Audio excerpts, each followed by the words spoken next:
minhas queridas! Mais um vídeo aqui sobre nosso mundo, a feminilidade, esse mundo tão bonito que Deus nos deu aí, de tantas coisas que nós fazemos e vivemos, né?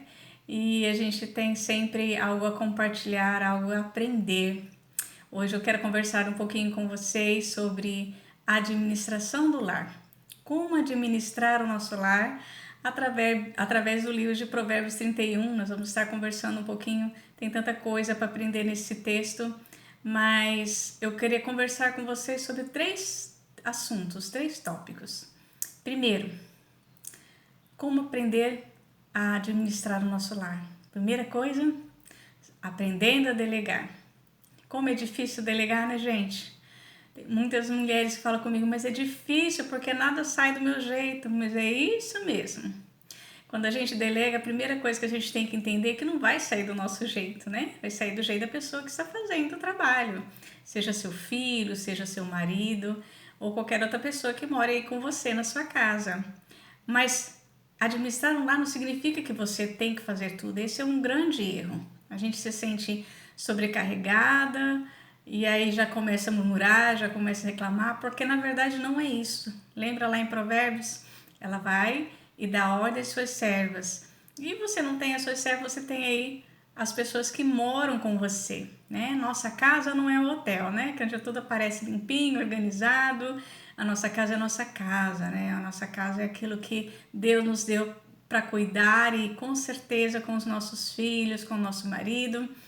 E aí eu queria te falar uma coisinha que eu aprendi.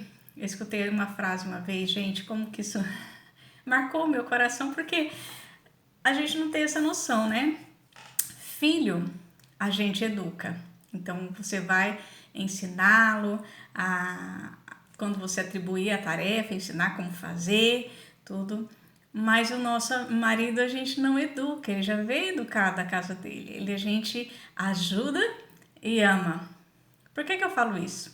Porque muitas mulheres têm a tendência de achar que o marido também é filho. Então, ela começa a dar algumas coisas para ele fazer em casa e quer que seja do seu jeito e briga se ele não faz. Gente, marido a gente ajuda, né? Que nós somos auxiliadoras dos nossos maridos. E a gente ama, porque muita coisa que a gente fala, que a gente orienta, não vai ser daquele jeito. Ele já veio educado da casa dele dessa forma. Então, a gente tem que amar. Muita coisa a gente vai na nossa casa, na nossa nova casa, né? Porque muitas coisas ele aprendeu também na casa dele. A gente vai se ajustando, mas você não tem que educar seu marido, tá? Seu marido já veio educado da casa dele. Você tem que amá-lo e você tem que ajudá-lo. Agora, os seus filhos, você precisa educar, tá? É sua responsabilidade ensiná-los a fazer as coisas em casa, ensiná-lo no caminho que deve andar, ensiná-lo com princípios eternos. Mas o marido não, né? O marido a gente ora, a gente ajuda, a gente ama, tá bom? Então, aprenda a delegar. E um grande problema de você não querer delegar é achar que a pessoa não vai fazer do seu jeito por um sentimento nosso. Um sentimento de achar que a gente é perfeita. De achar que a gente é superior a alguém. Não é, tá? Nós não somos perfeitas, então não exige essa perfeição da outra pessoa. Ensine, desde pequenininho, como se fez alguma coisa, não foi do seu jeito, não tem problema. Deixa fazer do jeito dele, se for necessário você refaz, mas ensine e estimule a responsabilidade, tá bom? A segunda coisa, como uma boa administradora do lar, é planejar. O que a gente precisa planejar? Tudo na casa, desde a rotina, é sua responsabilidade planejar a rotina dos filhos, do seu marido, as coisas que tem de rotina, principalmente em questão horário de alimentação, horário de levantar, horário de atividades, precisam ser organizados, precisam ser planejados. E dentro desse planejamento, além de rotina, a sua responsabilidade também é em relação ao planejamento do menu da casa. O que vai ser, não é seu filho, o que você quer comer hoje? Não é assim. É você que tem que planejar. É você que tem que organizar, planejar para ir no mercado, para saber o que vai comprar. Você percebe como tudo isso faz parte de uma organização? Vou falar um pouquinho de organização, mas a falta de planejamento traz a desorganização. Então, planejar rotina, planejar menu, planejamento financeiro. Faz parte do sonho do casal fazer um planejamento financeiro e a curto, médio e longo prazo, aquilo que o casal precisa, que a família precisa. Então, planejar faz parte da nossa vida. E se você não planeja, você não consegue administrar nada. Como que você vai administrar algo se você não tem ideia para o caminho que você vai seguir, né? Então, com planejamento, você tem essa orientação. Qual a melhor forma de você seguir um caminho?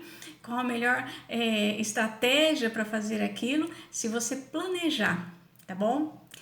E o terceiro e último tópico aí de como administrar o nosso lar, eu coloquei a organização, né? Já falei sobre um vídeo aí da organização de casa, mas a nossa vida toda precisa ser organizada, né? Deus nos deu 24 horas aí para nós estarmos organizando a nossa vida. E se precisasse mais, ele teria dado mais, mas não. São 24 horas é suficiente para fazer tudo o que você precisa, seja com a casa, seja com o trabalho, até com o descanso. Né? Lembra que depois do trabalho tem o descanso, até isso ele deixou preparado, porque nós precisamos descansar. Então, não adianta a gente pensar assim, eu tenho 24 horas, não dá para fazer metade do que eu preciso. Se está acontecendo isso, é porque está faltando organização na sua vida. Então, precisa organizar. Precisa pensar o que é prioridade na minha vida para que eu organize antes das coisas secundárias. Às vezes a gente coloca coisas secundárias antes das prioridades. E aí é terrível, porque você pensa, muitas mulheres acabam deixando elas por último na sua organização. Mas na nossa organização, nós temos que ser primeiro. Porque se a gente não está bem fisicamente, não se alimentando bem, não cuidando físico, não tendo as nossas pausas de descanso, se você não está bem, você vai ficar doente e tudo que você faz não vai fazer direito, você não vai dar conta de fazer, né? As pessoas também precisam de você, mas precisam de você bem. Então, pensa que você tem que ser a prioridade quando você vai organizar seu dia. Pensa naquilo que você precisa fazer para cuidar de você e depois cuidar da sua família e depois cuidar de casa e depois cuidar das coisas que você precisa fazer. Não deixa você por último.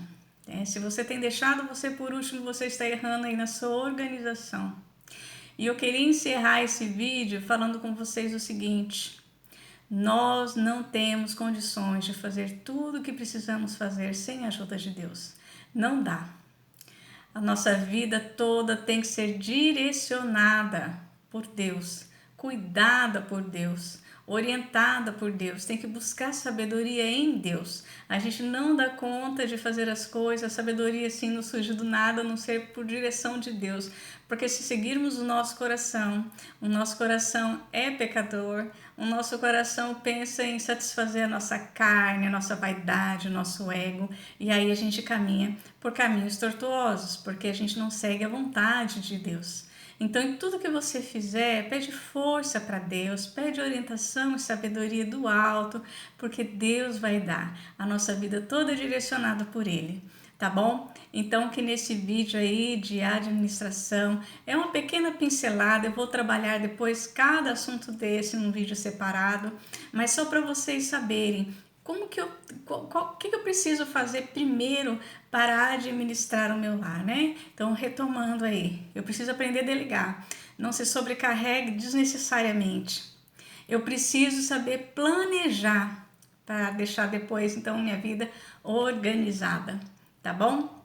Deus abençoe vocês, até o próximo vídeo e pode mandando aí as perguntas que vocês querem, nós vamos estar respondendo aí nos vídeos com a graça do Senhor, tá bom? Deus abençoe vocês.